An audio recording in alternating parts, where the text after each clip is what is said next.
Oke anak-anak, hari ini kita akan mempelajari tentang kegiatan ekonomi. Jadi apa sajakah dalam kegiatan ekonomi itu? Ya, kita mulai dari slide yang pertama.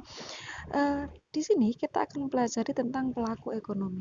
Pelaku ekonomi itu rumah tangga konsumen atau RTK adalah seperti kita yang mengkonsumsi barang, masyarakat, rakyat itu adalah rumah tangga konsumen. Selanjutnya adalah rumah tangga produsen. Rumah tangga produsen adalah perusahaan anak-anak. Eh, Perusahaan yang memproduksi barang itu namanya rumah tangga produsen. Rumah tangga pemerintah ini yang mengatur berjalannya kegiatan ekonomi itu namanya rumah tangga pemerintah. Rumah tangga luar negeri itu adalah negara lain yang bekerja sama dengan kita dalam kegiatan ekonomi. Oke. Produksi adalah kegiatan menghasilkan suatu barang atau menambah nilai guna suatu barang.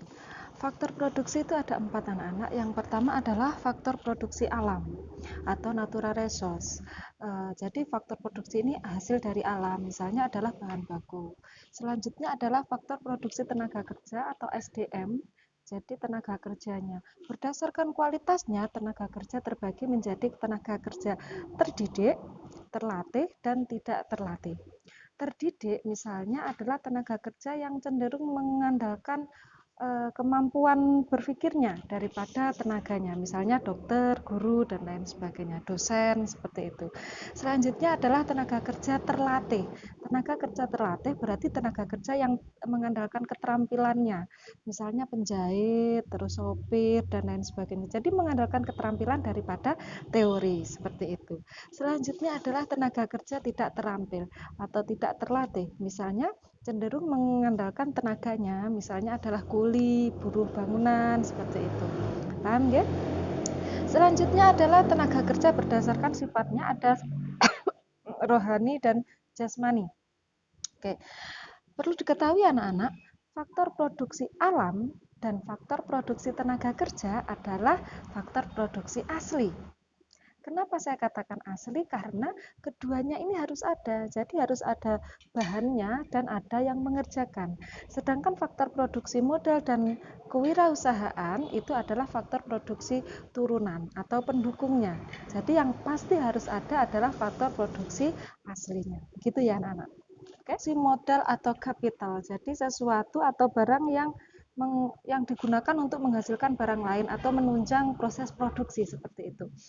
Modal banyak sekali anak-anak jenisnya, berdasarkan sumbernya ada modal sendiri dan modal asing. Kalau modal sendiri berarti milik sendiri, misalnya Bumun, penjual pentol, berarti uangnya Bumun, nanti labanya atau ruginya juga yang menanggung adalah Bumun. Modal asing adalah misalnya perusahaan-perusahaan yang sudah mempunyai modal dari luar seperti itu, pemegang saham dan lain sebagainya. Kan sifatnya ada modal konkret atau nyata dan modal abstrak atau konkret atau nyata, misalnya adalah uang seperti itu anak-anak, jadi kelihatan nyata uang, tanah, kendaraan, dan lain sebagainya.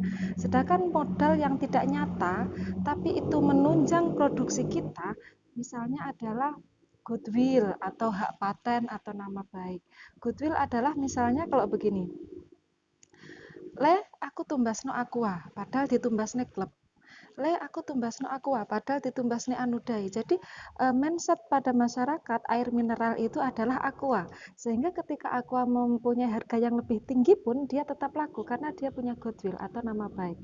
Berdasarkan kepemilikan ada modal individu dan modal masyarakat. Modal individu itu misalnya adalah yang memiliki satu orang, misalnya penjual pentol itu tadi. Kalau modal masyarakat berarti gabungan dari dua orang atau lebih, misalnya CV atau firma seperti itu, dua orang punya uang digabungkan untuk membuat usaha, itu namanya modal masyarakat. Berdasarkan sifatnya ada modal tetap dan lancar. Modal tetap itu berarti yang berkali-kali pakai, tapi kalau modal lancar berarti yang sekali pakai. Misalnya kalau yang berkali-kali pakai, kalau penjual pentol berarti bahan bakunya daging, tepung, caos, itu adalah modal lancar.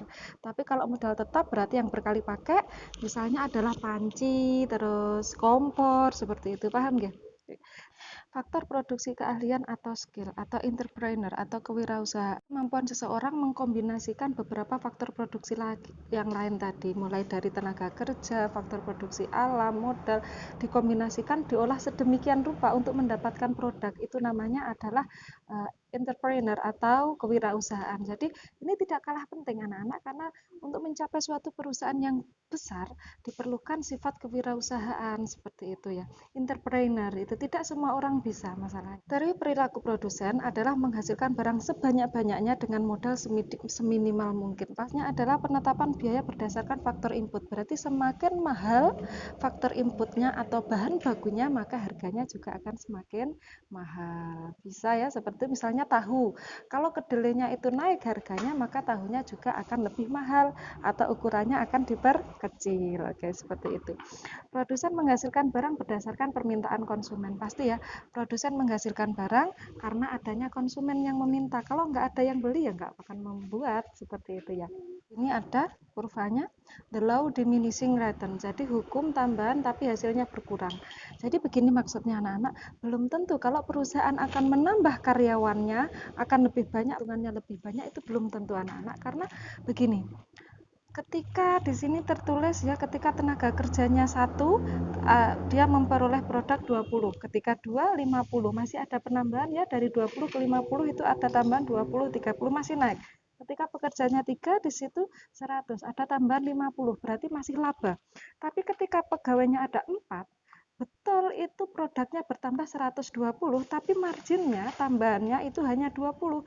Logikanya kalau pegawainya lebih banyak, tambahannya harus lebih banyak. Tapi kenapa kok tambahannya lebih sedikit? Nah, itu dia karena ada beberapa faktor. Salah satu faktornya adalah mesinnya tetap dan lain sebagainya, banyak faktor. Jadi itu adalah tambahan yang makin berkurang. The law diminishing return. Paham ya anak-anak? Oke. Selanjutnya adalah distribusi. Kalau kalian lihat di sini ada distribusi melewati kapal atau laut, ada yang melewati pesawat dan ada yang melewati darat. Jadi ada laut, darat, dan udara. Selanjutnya distribusi adalah kegiatan menyalurkan barang dari produsen kepada konsumen. Seperti itu ya anak-anak. Orang yang menyalurkan barang disebut distributor. Oke, biasanya ada pada agen-agen seperti itu ya, atau outlet-outlet seperti itu. Tujuannya yang pertama adalah menyalurkan barang pastinya, memecahkan masalah. Maksudnya di sini ada di mana tempatnya, siapa yang menanggung resiko, itu salah satunya ya. Terus adanya memecahkan masalah tentang perbedaan waktu. Kalau ini tergantung dari barangnya.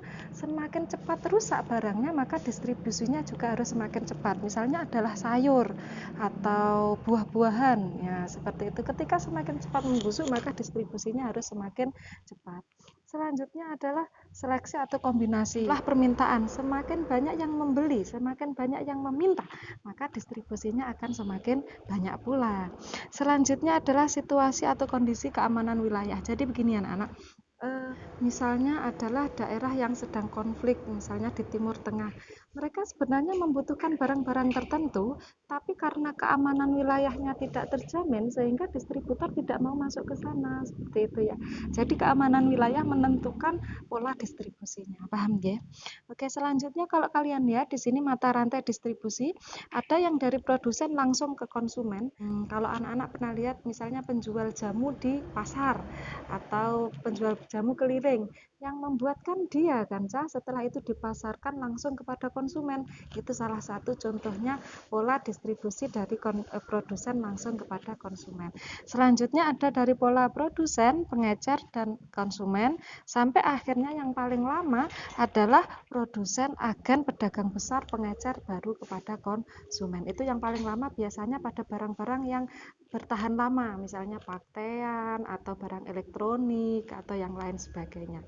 Selanjutnya, konsumsi. Konsumsi adalah kegiatan mengurangi atau menghabiskan nilai guna suatu barang. Itu namanya konsumsi. Jadi, konsumsi tidak hanya memakan saja anak-anak. Yang memakan itu berarti menghabiskan nilai guna suatu barang. Misalnya memakai baju, Bumun memakai baju ini namanya konsumsi, mengkonsumsi baju, mengurangi nilai guna suatu barang. Bumun mempunyai laptop, Bumun mengkonsumsi laptop, berarti Bumun juga mengurangi nilai guna suatu barang. Kok bisa Bun? Iya dong, karena misalnya Bumun membeli laptop ini misalnya harganya 5 juta, 1 tahun saya gunakan. Ketika saya jual lagi 1 tahun kemudian, apakah harganya 5 juta? Enggak kan? Harganya menjadi 4 juta atau 3 juta, misalnya seperti itu. Itu berarti mengurangi nilai guna suatu barang. Oke, selanjutnya tujuan konsumsi, mengurangi nilai guna secara bertahap, pasti. Menghabiskan, berarti misalnya makan. Terus memuaskan kebutuhan fisik, jadi apa yang saya butuhkan untuk kebutuhan fisik. Memuaskan kebutuhan rohani, misalnya adalah ketika saya mendengarkan musik, itu berarti saya juga mengkonsumsi suatu barang, ya kan, seperti itu. Faktor yang mempengaruhi pendidikan pasti semakin tinggi pendidikan seseorang maka konsumsinya akan semakin banyak. Misalnya, ketika anak TK itu hanya membutuhkan buku tulis, hanya membutuhkan krayon, dia tidak butuh internet, dia tidak butuh laptop.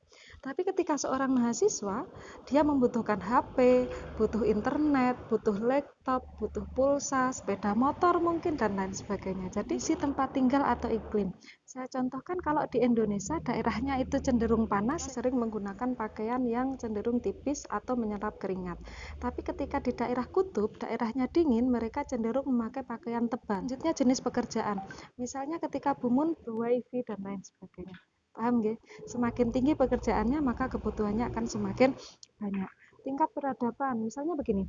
Kalau zaman dahulu, orang-orang itu tidak membutuhkan internet karena tidak ada HP. Tapi ketika sekarang peradabannya sudah semakin maju, ada internet, ada HP, ada laptop, sehingga orang-orang membutuhkan yang namanya wifi, pulsa, dan lain sebagainya. Paham? Selanjutnya kondisi sosial budaya atau kebiasaan. Misalnya, kalau di Bali sama di Surabaya misalnya, atau di Kediri misalnya, kebutuhan bunga untuk sembahyang itu lebih banyak di Bali. Selanjutnya harga barang pasti. Semakin tinggi harga barang, maka yang membeli atau konsumennya semakin rendah. Semakin rendah harga barang atau murah, maka konsumennya akan semakin tinggi. Paham nggih? Selanjutnya selera, ini yang membedakan anak-anak. Ini yang berlawanan biasanya. Jadi harusnya ya, semakin tinggi harga barang, maka konsumennya rendah. Tapi enggak, kalau orang punya selera, kadang ketika harganya mahal pun tetap dibeli. Ya, paham nggih? Oke. Nah, teori perilaku konsumen ada dua, yaitu rasional dan irasional. Misalnya kalau rasional itu mengkonsumsi atau membeli sesuai dengan kebutuhan, memang dibutuhkan. Selanjutnya, barang tersebut memberikan kegunaan yang maksimal atau optimal bagi dia. Selanjutnya, barang itu mutunya terjamin. Jadi membeli tidak harus mahal, tapi harus bermutu, misalnya seperti itu ya. Terus harga barang sesuai dengan kemampuan konsumen. Jadi membeli sesuai dengan kemampuannya. Seperti itu ya. Kalau irasional berarti tidak masuk akal, dia biasanya, ini Bumun juga biasanya ya. Ketika ada iklan atau promosi-promosi, ada sale, diskon dan lain sebagainya, langsung kalap begitu ya Cah. Jadi langsung membeli dengan jumlah yang banyak, membeli itu, membeli ini, padahal kita belum tahu itu bermanfaat benar apa enggak untuk kita. Berarti itu tindakan yang irasional, tidak memikirkan dulu seperti itu. Selanjutnya memilih barang-barang yang berat. Nah, ini dia yang sering terjadi. Mungkin ada beberapa orang yang kalau tidak brand-brand tertentu itu tidak mau. Itu tidak rasional namanya, karena belum tentu barang brand itu cocok. Selanjutnya konsumen membeli bukan karena kebutuhan tapi karena gengsi atau prestis ya. Membeli sesuatu hanya untuk bergaya, membeli sesuatu hanya untuk pola hidup atau gaya hidup mereka, membeli sesuatu untuk dipamerkan, itu namanya irasional karena tidak sesuai dengan kebutuhan. Paham gak anak-anak?